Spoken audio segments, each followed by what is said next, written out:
پاکستان اور نبیبیا کے میچ میں جو بلنڈر مینجمنٹ نے مارا ہے، کیا اس سے لگتا ہے کہ پاکستان کی کرکٹ کو واقعی مینجمنٹ چلا رہی ہے؟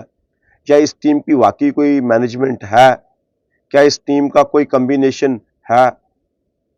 اگر بابر اعظم آپ کی پلینگ 11 میں فٹ نہیں بیٹھتا تو آپ اسے بینچ پہ بٹھا سکتے ہیں، لیکن اگر وہ پلینگ 11 کا حصہ ہے تو اس کے باوجود آپ اس کو بیٹنگ نہیں دے رہے، تو کیا اس سے زیادہ زیادتی کوئی اور بابر اعظم کے ساتھ ہوگی؟ آپ اپنے پلیئر کو ڈس رسپیکٹ کر رہے ہیں۔ رمیز راجہ میچ کے دوران کہہ رہے تھے کہ بابر اعظم آپ کے T20 سرکل میں ایک دم فٹ بیٹھتا ہے، اور وہ دو جگہ ہیں جہاں بابر اعظم اچھی بیٹنگ کر سکتا، ایک ایز اے اوپنر اور دوسرا ایز اے ون ڈاؤن۔ آپ نے بابر اعظم کو جان بوجھ کے خراب کیا 4 نمبر پہ بیٹنگ کروا کے۔ آپ کا سائم ایوب پرفارمنس نہیں دے رہا تو کیا آپ نے اس کو باہر بٹھایا؟ ایشیا کپ سارا اس کا فیل گیا، ابھی تک ورلڈ کپ میں وہ جو ہے وہ سٹرگل کر رہا ہے، اس کے بلے سے کوئی اچھی اننگ نہیں نکلی، تو آپ اس کو روٹیٹ کر کے 4 نمبر پہ لے جائیں اور بابر اعظم کو روٹیٹ کر کے ایز اے اوپنر استعمال کریں۔ آپ کو ایک چیز تو بڑی کنفرم ہو جائے گی کہ بابر ایز اے اوپنر جب میدان میں اترے گا تو وہ رن بھی بنائے گا، وہ وکٹ بھی روکے گا۔ اب بہت سارے لوگ سوال کرتے ہیں کہ بھائی وہ ماٹھا کھیلتا ہے، ماٹھا تو کل صاحبزادہ فرحان نے بھی کھیلا، لیکن انہوں نے بعد میں اپنی اننگ کو کنورٹ کیا۔ پہلے 50 جو ہیں وہ صاحبزادہ فرحان کے 37 گیندوں پہ آئے ہیں، اور اگلے 50 صاحبزادہ فرحان کے 20 گیندوں پہ آئے ہیں، یعنی تب آپ کو کنڈیشن اچھی خاصی سمجھ میں آ جاتی ہے۔ بابر اعظم نے جو 3 سنچریاں بنائی ہیں وہ تینوں سنچریاں ایز اے اوپنر بنائی ہیں، اور ان تینوں سنچریوں کو انہوں نے کنورٹ کر کے بعد میں اپنا سٹرائک ریٹ بہتر کیا ہے۔ بابر اعظم کا T20 میں سٹرائک ریٹ ہی تو سب سے بڑا ایشو کہلایا جاتا ہے، لیکن جب بابر نے سنچری بنائی ہے، بابر اعظم نے ان سنچریوں کو کنورٹ کر کے سٹرائک ریٹ کو بڑا کیا ہے، چاہے وہ ساؤتھ افریقہ کے خلاف ہو، چاہے وہ انگلینڈ کے خلاف ہو، چاہے وہ نیوزی لینڈ کے خلاف ہو۔ تو آپ بابر اعظم کو ایز اے اوپنر یوٹیلائز کر سکتے ہیں۔ کیوں؟ کیونکہ آپ کا سائم ایوب بالکل بیکار چل رہا ہے ایز اے اوپنر، اور کوئی بھی بندہ سائم ایوب کی پرفارمنس کے اوپر سوال نہیں کھڑا کر رہا۔ کیونکہ وہ گیند کے ساتھ جو ہے وہ بہت زیادہ افیکٹو ہے۔ اس کا پرائمری رول کیا ہے یہ سارے بھول جاتے ہیں، ہم اس کے سیکنڈری رول کی وجہ سے اس کو ٹیم میں رکھ رہے ہیں۔ اس کا مین رول ہے بیٹنگ کرنا، اور بیٹنگ میں وہ ناکام ہو رہا ہے۔ تو اس کے اندر فلیکسیبلٹی رمیز راجہ کے بقول زیادہ، تو آپ سائم ایوب کو چوتھے نمبر پہ لے جائیں، بابر کو آپ ایز اے اوپنر لے کر آئیں گے تو آپ کا کمبینیشن بھی فٹ بیٹھے گا، آپ کی وکٹ بھی رکی رہے گی، اور آپ کے رن بھی بڑھتے جائیں گے، بابر اعظم سے بھی دباؤ کم ہوگا۔ اب سلمان علی آغا نے جو ایز اے نمبر 2 خود کو رکھا ہے نا، جسے ون ڈاؤن کہتے ہیں، تو وہ ون ڈاؤن اس نے شاید خود کو اسی لیے رکھا تھا کہ میں پاور پلے کا یوٹیلائز کروں گا، پاور پلے میں ماروں گا، میرا سٹرائک ریٹ بہتر ہو جائے گا۔ اور یہ جو لوگ سوال اٹھاتے ہیں کہ آغا T20 کا پلیئر ہی نہیں ہے، اس سے جان چھوٹ جائے گی، لیکن ہوا اس کے برعکس ہے۔ کل جب پاور پلے کے اندر ہی سلمان علی آغا آئے تو وکٹ تھوڑا مشکل تھا، اور اس وکٹ پہ سلمان علی آغا اچھا خاصا سٹرگل کر رہے تھے۔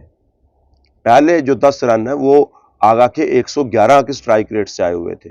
اس کے بعد سلمان علی آغا نے جب ایک چھکا لگایا، اس کے بعد ان کی تھوڑی لائن سیدھی ہوئی ہے، انہیں پھر تھوڑا دباؤ آیا ہے، ان ایکسپیرینس بالنگ کی وجہ سے جو ہے نا پاکستان زیادہ ڈومینیٹ کر گیا، ورنہ جتنی غلطیاں ہماری بیٹنگ نے کی ہیں، مینجمنٹ نے کی ہیں، ہماری پلینگ 11 میں تھی، میرا نہیں خیال اگر کوئی تگڑی ٹیم ہوتی تو ہم سپر 8 میں جاتے۔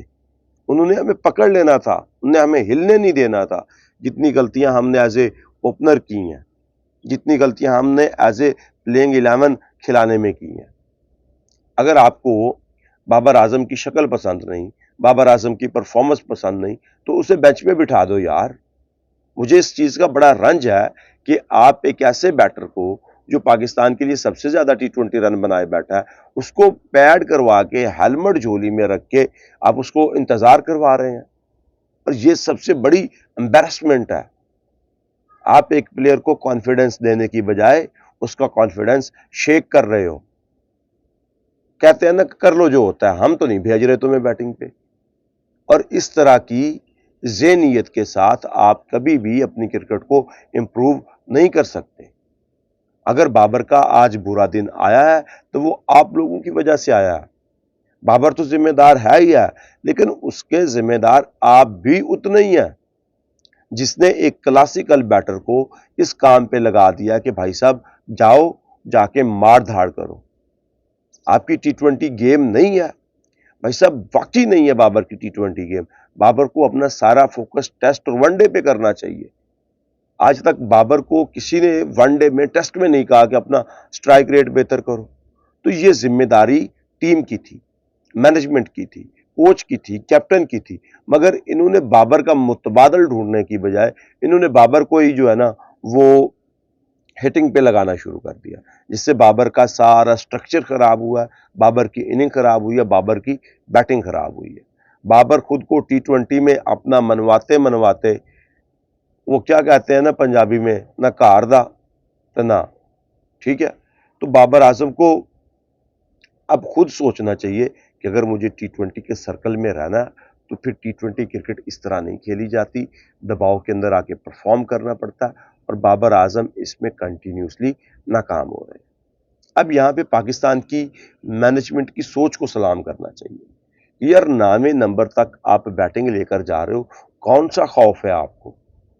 جب تک آپ خوف سے باہر نہیں نکلو گے آپ کبھی بھی اچھا پرفارم نہیں کر پاؤ گے.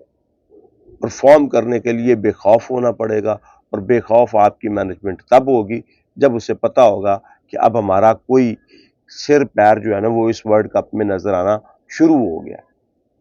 فہیم اشرف فقط اس لیے ہے کہ بھائی وہ اس نے ہمیں ایک میچ جتوا دیا ہے, ادروائز فہیم اشرف کی ٹیم میں جگہ بنتی ہے. آپ نے اس سے بالنگ نہیں کروانی, خالی بیٹنگ کے آسرے کیا فہیم اشرف پراپر ایک بیٹسمین ہے؟ نہیں ہے. آپ خواجہ نافع کو موقع دے رہے ہیں تو اس کا مطلب یہ تھوڑی ہے کہ آپ فخر کو موقع نہ دیں, آپ فہیم اشرف کو بینچ پہ نہ بٹھائیں. یار فہیم اشرف اگر گیند بازی نہیں کروا سکتا, اسپیشلی نئے گیند کے ساتھ, تو اسے ٹیم میں رکھنے کی ضرورت کیا ہے؟ پتہ نہیں اس کے پاس مینجمنٹ کی ویڈیوز ہیں, یا اس کے پاس کوئی گدڑ سنگھی ہے, یا پتہ نہیں کیا ہے اس کے پاس جو مینجمنٹ اس کو نکالنا نہیں چاہتی. تو پاکستان جو ہے نا اگر اپنا قبلہ ٹھیک نہیں کرے گا تو پاکستان کے لیے اچھے خاصے مسائل جو ہیں وہ راہ دیکھ رہے ہیں. پاکستان کی ٹیم نہ تو ایک دن میں ٹھیک ہوگی اور نہ ہی پاکستان کی ٹیم ایک دن میں خراب ہوئی ہے. یہ ٹیم پورے پروسیس کے ساتھ خراب ہوئی ہے اور پورے پروسیس کے ساتھ ہی ٹھیک ہوگی. ایک آدھا آدمی اس ٹیم کو ٹھیک نہیں کر سکتا. اس ٹیم کو ٹھیک کرنے کے لیے آپ کو اچھی خاصی محنت کرنی پڑے گی.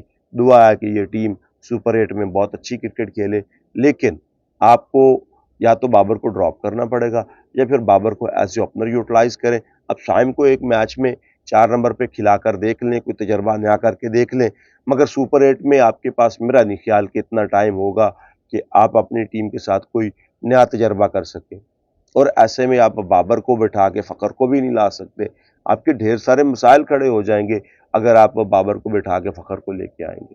فخر آؤٹ آف ٹچ ہے کافی دیر سے, اور اس نے لیگ کے میچز بھی نہیں کھیلے. اور جب وہ پہلا میچ کھیلے گا, حالانکہ اس کی موسٹ فیورٹ نیوزی لینڈ ہے, کیونکہ نیوزی لینڈ کو بڑے روح کے ساتھ ہوتا ہے, بڑے شوق کے ساتھ, اور اگر وہ نیوزی لینڈ کے خلاف چل گیا تو پھر تو ڈیفینیٹلی وہ پاکستان کی ٹیم کو مزے کروا دے گا.